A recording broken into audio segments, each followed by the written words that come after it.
तो सी हेल्पेंस दोस्तों, मैं हूं आदर्श और आप देख रहे हैं हमारे यूट्यूब चैनल एडी आदर्श। तो आज के इस वीडियो में बात करेंगे हम लोग जपा बैग के बारे में और इसके क्या नियम हैं। तो सबसे पहले आप देखिए, यहाँ पे हमारा एक साक्षी माला है।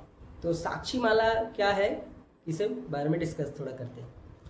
तो देख सकते हैं यहाँ पे, जैसे कि आप माला जप कर रहे हैं, तो माला जप कर रहे हैं और माला जप करते हुए आप कहीं अन्य कार्य में करने लगे या अन्य कार्य में व्यस्त हो गए, तो आपने माला भूल गए कि मैंने कितना माला की थी, मेरा कितना माला बाकी है अभी भी। तो उसके लिए आप इसका प्रयोग कर सकते हैं। तो ये एक पार्ट में आती है। तो आप इसको, जैसे कि मैंने यहाँ पर एक गीठा मारा है, आप देख सकते हैं यहाँ पे मैंने गीठा मार दिया है ताकि ये दो पार्ट में डिवाइड हो जाए।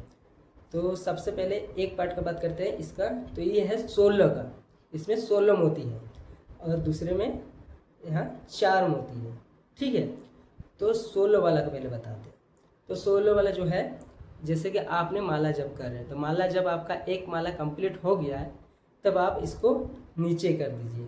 इसका मतलब आपने एक माला कर दिया है ऑलरेडी। उसके बाद जब आपका 2 माला 3 माला कंप्लीट होते रहेगा तो आपको एक एक करके नीचे करते रहना है। जितना माला आप कीजिएगा उतना माला आप इसको मोती को नीचे कर दीजिएगा।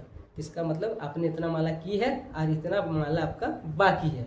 ठीक है, अब जब आप 16 माला कंप्लीट कर दिए हुए, जब आपने 16 माला कंप्लीट कर दिए हैं, तो ये छोटा वाला को आपको एक माला नीचे की ओर लाना है। इसका मतलब आपने 16 माला कंप्लीट कर दिए। तो जितना बार आप 16 माला कंप्लीट कीजिएगा उतना बार ये छोटा वाला को एक लाइए। इसमें ऑलरेडी 4 है, तो आप 64 माला यहाँ पे जप कर सकते हैं गिनती में। तो ये हुआ हम लोग का साक्षी माला का। अब बात करते हैं हम लोग जो जप माला है उसको कैसे उपयोग करते हैं। तो ये है जप माला।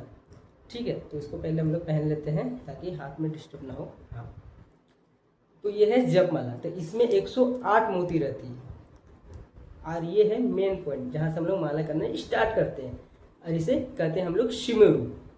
तो शिमरू, तो कई लोग देखते होंगे कि इसको जपते जपते इसी को लांग देते हैं। जो शिमरू होता है, जो मेन पॉइंट होता है हम लोग का, उसी का लांग देते हैं लोग। तो ऐसे करने से आपका माला करने का फल नष्ट हो जाता है और कोई फल भी नहीं मिलता।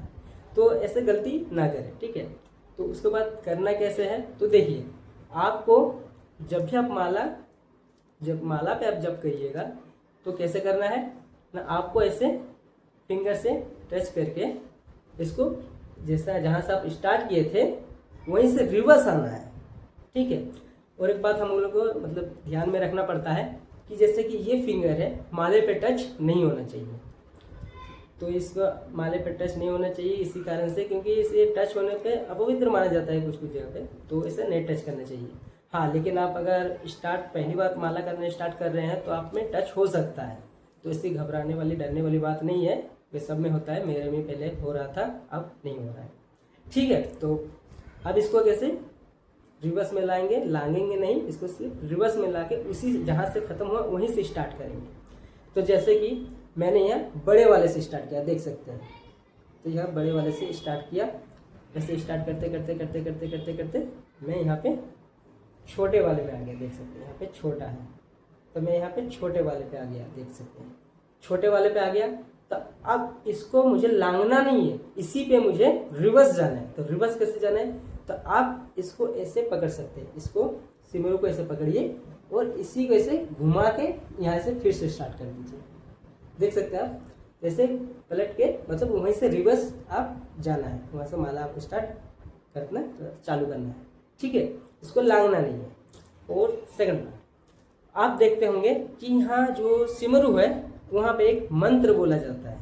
तो वो कौन सा मंत्र है, अगर आप गौड़ीय संप्रदाय से हैं या फिर आप इस्कॉन से जुड़े हुए हैं तो आपको पता होगा कि यहाँ पे एक सिमरू में एक मंत्र बोला जाता है। वो है, जय श्री कृष्ण चैतन्य प्रभु नित्यानंद श्री अद्वैत गदाधर शिवासादि गौर भक्ति वृंद।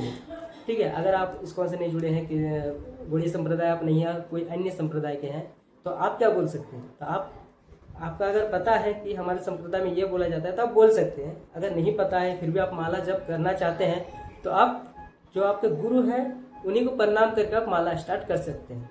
तो जैसे कि देखिए, किसी भी संप्रदाय का गुरु प्रधान होता है, तो आप गुरु को ही प्रणाम करके माला जप करना स्टार्ट कर सकते हैं। जैसे कि मैं यहाँ जप करता हूँ, हम लोग राधा वल्लभ संप्रदाय से हैं, तो मैं यहाँ जप करता हूँ, गुरु ब्रह्मा गुरु विष्णु गुरुदेव महेश्वरा गुरु साक्षात परब्रह्म तस्मै श्री गुरुवे नमः।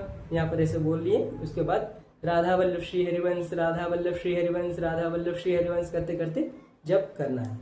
ठीक है, जब आपने ये जप कर ली होगी तब आपका माला कंप्लीट हो गया। हाँ, और एक बात आपको ध्यान में रखना पड़ता है कि कभी भी आप माला स्टार्ट कीजिएगा तो बीच में मत छोड़िएगा। अगर माला आपने स्टार्ट किया, मान के चलिए यहाँ तक आप पहुँच गए, यहाँ तक पहुँच गए, उसके बाद कोई बुला रहा है, कहीं अन्य कार्य पड़ गया या कहीं जाना होगा, आप जैसे इसको छोड़ के अन्य कार्य में व्यस्त हो जाते तो ये आपने जितना माला किया ये व्यर्थ हो गया, आपका इसका कोई फल नहीं मिलेगा, कोई नहीं। तो इसीलिए आप जब भी स्टार्ट कीजिएगा, आप यहाँ से स्टार्ट कीजिएगा सिमरू से, आपको सिमरू में आके ही जब खत्म हो जाएगा, यहाँ पे आके ही खत्म करना है। उसके बाद सद्गुरुदेव भगवान को प्रणाम करके उसके बाद आप किसी अन्य कार्य में लग सकते हैं। ठीक है, तो इस बात को आपको ध्यान में रखना पड़ता है। अब बात करेंगे हम लोग कि हम लोग इस जपा बैग में कैसे माला को जप कर सकते हैं। तो देखिए, तो जपा बैग में तो मेरा इसको पहले अंदर डाल देते हैं।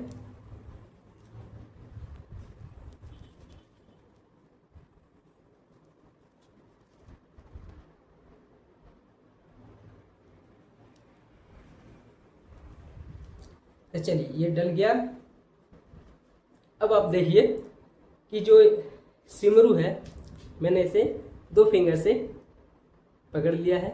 उसके बाद जो ये मिडिल ई फिंगर है इससे टच माला को नहीं करना है। तो इसलिए हम लोग को जपा बैग में ये हम लोग को एक बेनिफिट मिल जाता है, हमारे लिए एक फ़ायदेमंद हो जाता है कि इसमें हम लोग एक छेद दिया गया है, आप देख सकते हैं।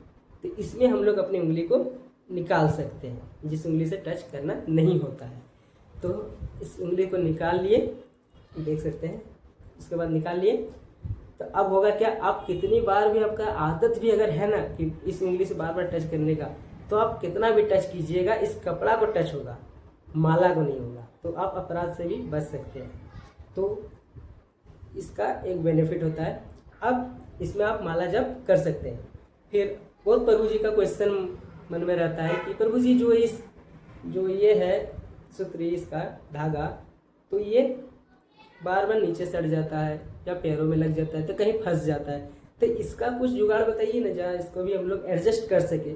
तो देखिए, इसका भी एडजस्ट करना बहुत ही आसान है, सिंपल है। इसको करना कैसे है, तो जैसे आपके हाथ में है, इसको बांध देना है। ज़्यादा टाइट मत बांध दीजिए, नहीं तो खोलने में दिक्कत होगा। तो खाली फंसाना है इसको। देखिए, जैसे कि इसको ऐसे करके घुमा के, ऐसे घुमा के आपने ऐसे लाना है और इसी में इसको आप ऐसे फंसा दीजिएगा। देखिए फंस गया। ठीक है, ऐसे करके फंसा के अगर आपको टाइट करना है तो इसी को खींचिएगा, इसी को खींचिएगा, आपका टाइट भी हो जाएगा। फंस गया। अब इसमें क्या होगा कि आप कितना भी हाथ को मूवमेंट कीजिएगा, ऐसे ऐसे आगे पीछे जैसे भी कीजिएगा, आपका हाथ से ये जपा बैग छूटेगा नहीं, इसमें पकड़ बनी रहेगी। तो इसमें एक फ़ायदा है, इसको ऐसे एडजस्ट किया जाता है। उसके बाद जैसे जैसे आप माला जप कर लिए होंगे, जैसे जैसे माला जप हो गया होगा, तो इसको अपना एक एक करके नीचे उतारते रहिए। तो ये है जपा बैग का नियम और इसको कैसे करते हैं। तो आशा करता हूँ कि ये वीडियो आपको बहुत अच्छी लगी होगी। अगर अच्छी लगी तो लाइक, सब्सक्राइब और कमेंट में जय श्री हरिवंश लिख के अवश्य लिखिएगा, ताकि हम लोग को मोटिवेशन मिलते रहे। तो आज के वीडियो में बस इतना ही। मिलते हैं किसी नेक्स्ट वीडियो में, तब तक के लिए खुश रहिए और खुशियाँ बांटिए। राधा वल्लभ श्री हरिवंश।